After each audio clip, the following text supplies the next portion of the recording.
crisscross applesauce.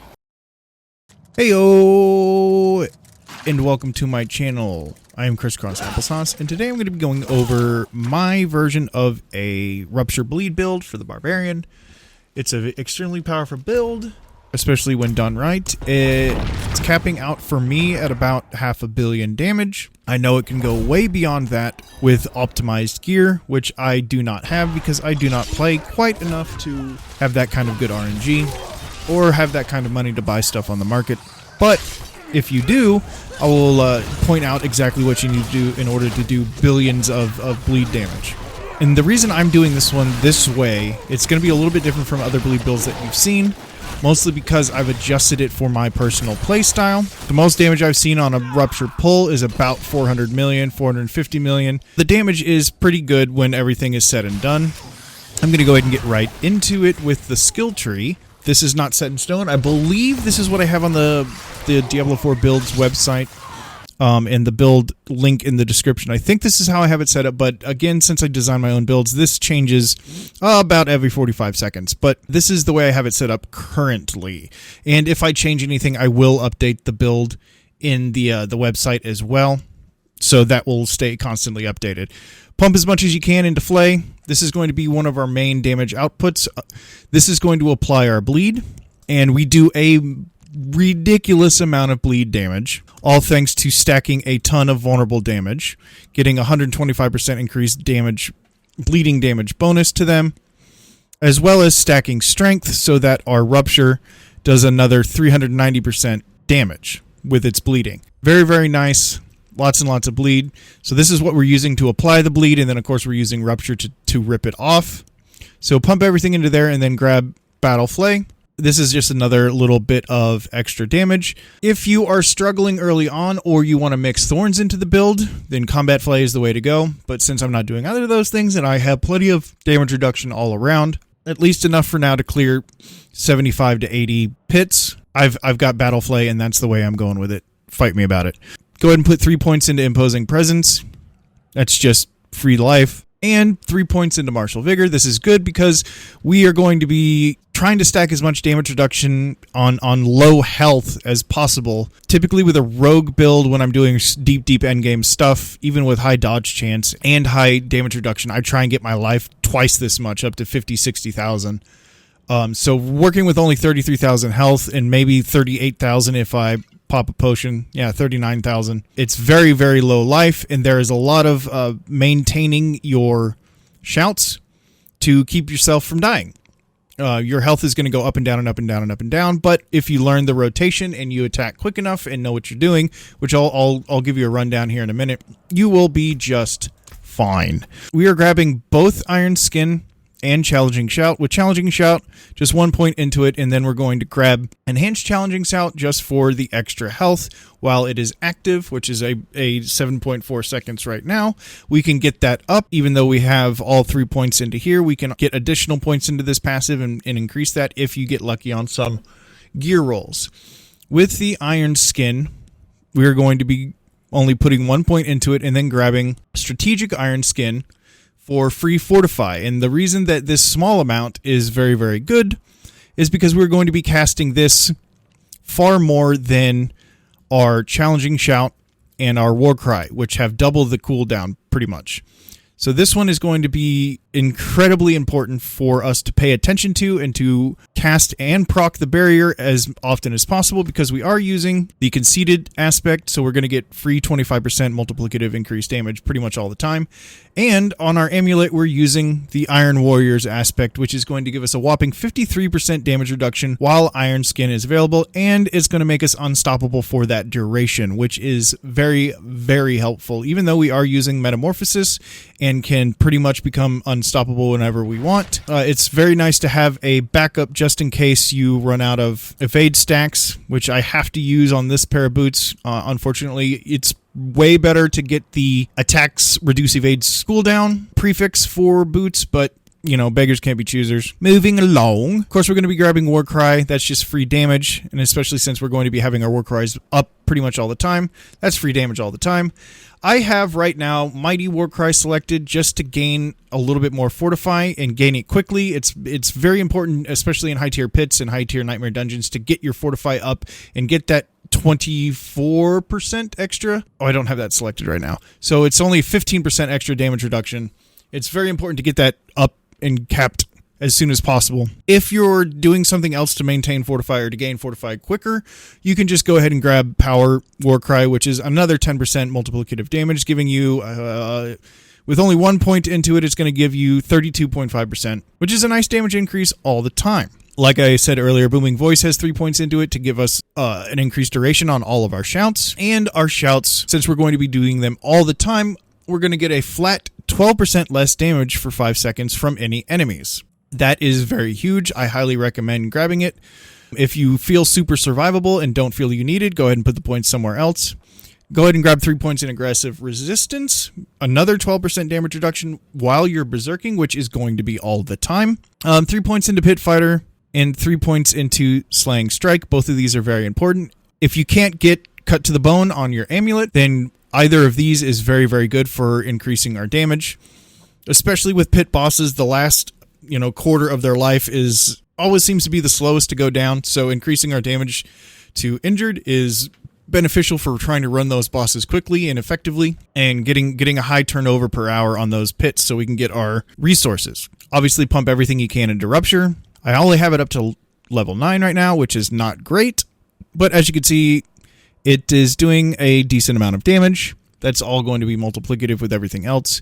And I have Warrior's Rupture selected just for the increased attack speed.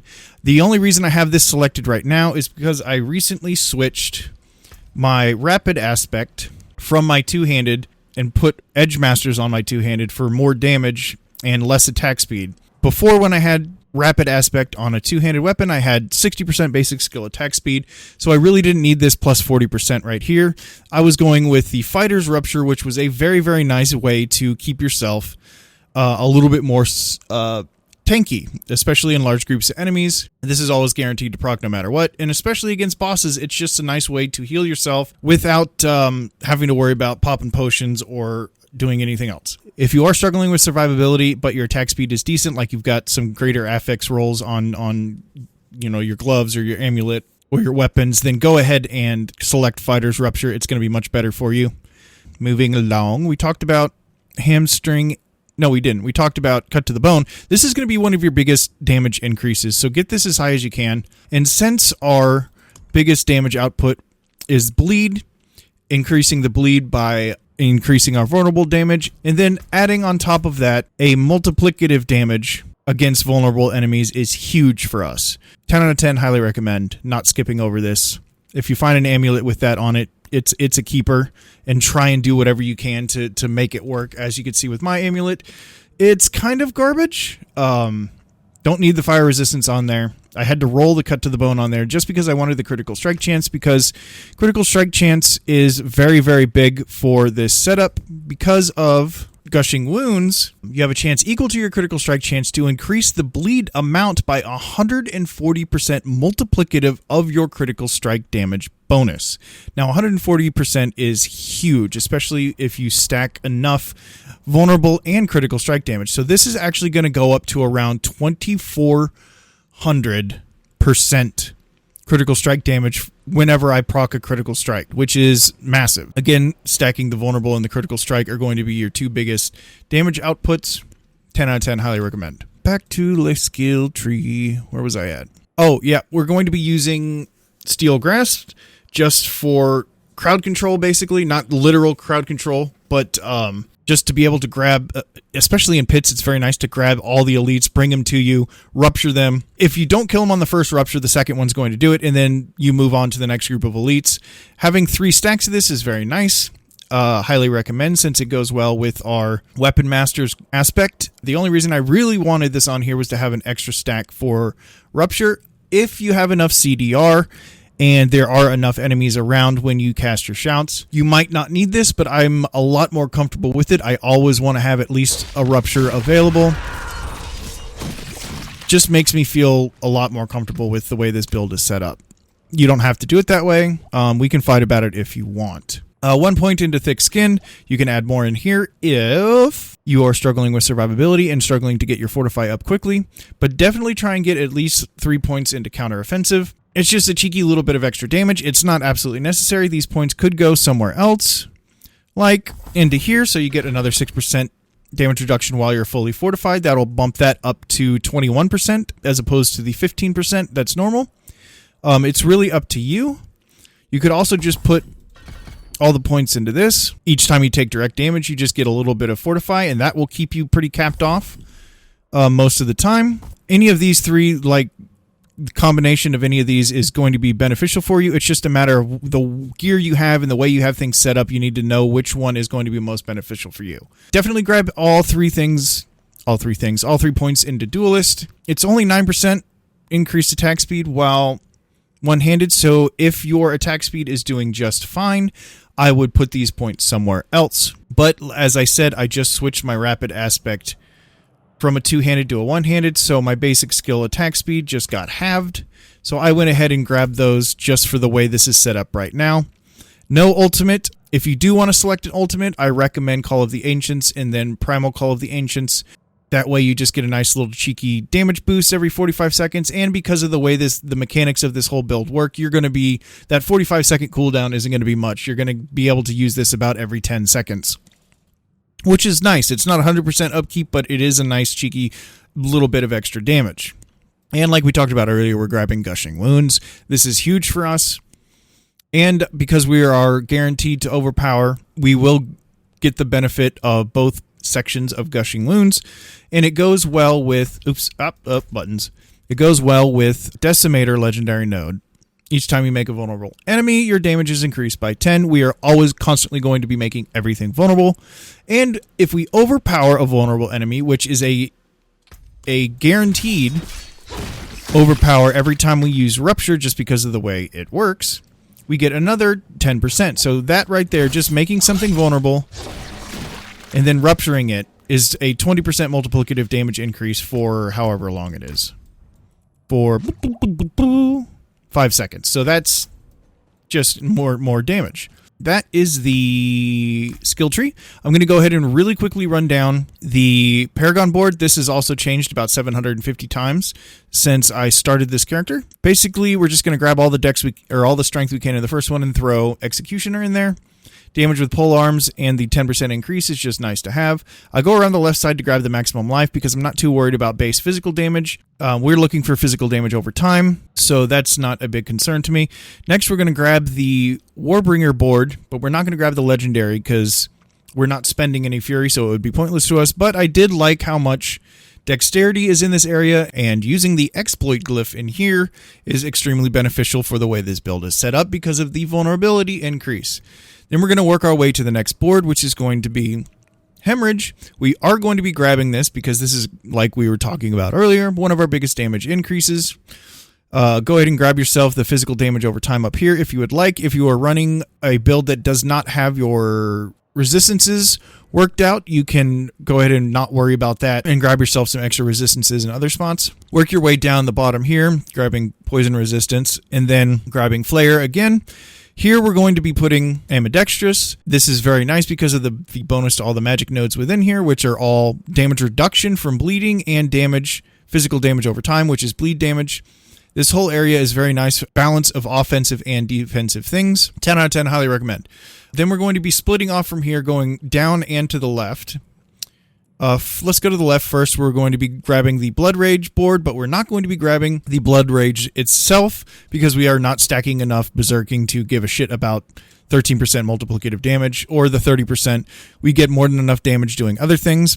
We are grabbing this for the 40 strength in the glyph and grabbing another 8% increased damage while wielding two-handed weapons, which is going to be for our Rupture. And again, with the 125% bonus to all magic nodes within range, we are going to get a bunch more damage to bleeding enemies and some more damage reduction from bleeding enemies, which is huge because everything around us is always going to be bleeding if it's not dead.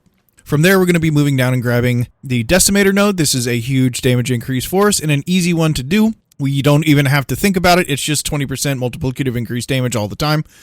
For the glyph, I've got ire in here. I have this in here for the 10% damage reduction from elites while you're berserking. I don't, like I said a moment ago, I don't care about the actual increased damage while berserking. There are better options or other options you can throw in there. Let's see, I've leveled up a, actually disemboweled. If you're struggling with your cooldowns, disemboweled is actually like crazy good for maintaining upkeep on all your shouts. If you haven't gotten your critical strike chance up above 50-60%, you can just throw Blood Feeder in there. That's another free 5% critical strike chance against all the enemies that are around you, because they're, like I said a moment ago, going to be bleeding or dead. If you are struggling to maintain your Fortify, you can throw Undaunted in there. That'll help you out with that. Plus, you gain another 10% damage reduction the more Fortify you have. So if you're at max Fortify and you have 3 points into defensive stance, that's going to give you a 31% damage reduction increase total while you're at maximum Fortify. So if you're struggling to get damage reduction in other means, that's a great option to throw in there. Moving on from there, yes, you're absolutely going to grab Decimator. Now, going off from the fork on Hemorrhage, going down, we're going to grab the board Carnage, but again, since we're not really worried about our attack speed, if you are worried about your attack speed, you can go ahead and grab this. I am grabbing as much dexterity in this area as possible, just for the extra critical strike damage, which is one of our biggest damage outputs. So grab a little bit of dexterity, get as much as you can in there. I believe there's only 44 to give.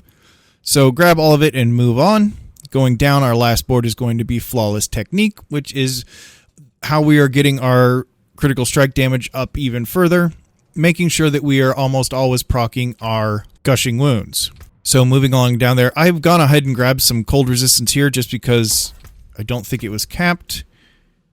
Yeah, so if your resistances are good, I would go around, wrap around this way, just get a little bit more attack speed and damage with one-handed, or just don't have this node selected if you want the 15 cold resistance there. So that sums this up.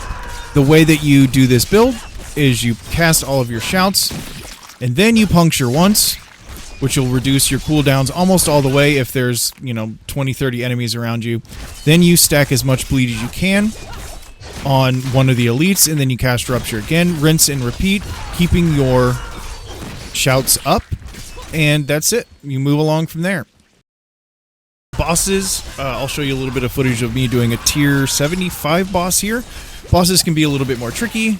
You just have to watch the ground effects and, weave in and out of them and stack as much bleed as you can, and then rupture it whenever you have the time to. It can take a little bit longer than you may like some of the pit bosses to take, but like I said at the very beginning of this video, my gear is not optimized at all. I mean, for crying out loud, I got +4 to expose vulnerability and base damage on my two-handed mace. I've got marksman damage on my polearm because I was trying to roll either vulnerable damage or critical strike damage using my rogue. Did not go well. So I'm not going to go over the gear that I have here because it's all garbage.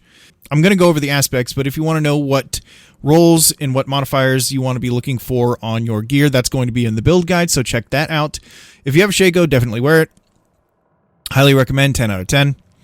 The Rage of Hargoth is absolutely necessary. This is how we maintain all of our cooldowns for all of our shouts, is simply by bleeding enemies around us. Try and get a high, if you can get a greater affix on the damage reduction from bleeding enemies, that's going to be the best thing for you here. The physical critical strike chance against elites, I'm not sure that is applicable to our physical damage over time, although with Gushing Wounds, it very well might, but definitely the greater aspects of the damage reduction from bleeding enemies is huge here, and getting the maximum 40% is good. On the gloves, we have Weapon Masters to give us an extra charge for our Rupture, and it gives us a chance to stun enemies around us, especially if we have good lucky hit chance. Aspect of Might on the leggings for free damage reduction all the time. I'm using Metamorphosis on my boots because of the aforementioned Unstoppable.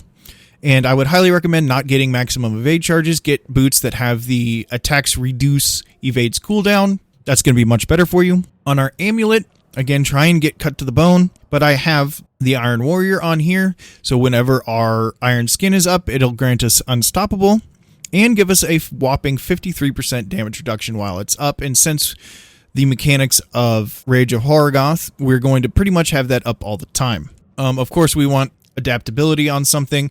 If you want, you can throw this on a two-handed, but I really think that Edge Masters is better on the two-handed than this. Although if you're not applying as much bleed as you want with Flay, go ahead and swap these out. Throw the Edge Masters on a ring, and then throw the adaptability on your two-handed. On our other ring, I have the Wonton Rupture, which is pretty much necessary for the build, because basically what it does is the first time you use your Rupture, it does not remove the bleed. It just does the damage itself, and then the next Rupture that you do will remove basically 2 Ruptures worth of bleed. Very delightful. 10 out of 10, highly recommend. On the weapons, on my first two-handed, obviously you're going to have Moonrise. This is one of our biggest bleed damage increases for our basic skill Flay. Rapid Aspect for the attack speed, so we can apply that bleed with Flay quicker. The Conceited Aspect on our other one-handed for 25% free damage all the time, since we will be having Barrier most all the time with Iron Skin up almost all the time. And then, of course, Edge Masters on our other two-handed weapon for free significant increase to our damage, since we will be at full resource all the time, since we are never, ever, ever, ever using resource. Okay, so that's going to sum it up for this video. So thank you, ladies and gentlemen and non-binary friends, for watching this. If you have any suggestions or any questions, please don't hesitate to ask in the comments. Or if this is just the dumbest setup for a bleed build in the world, let me know in the comments as well, and we can switch some things up. Again, I design these things myself because I enjoy the process of trial and error. I don't like following other people's build guides. Yeah, please leave a like, subscribe if you haven't, and I will see you guys in the next one.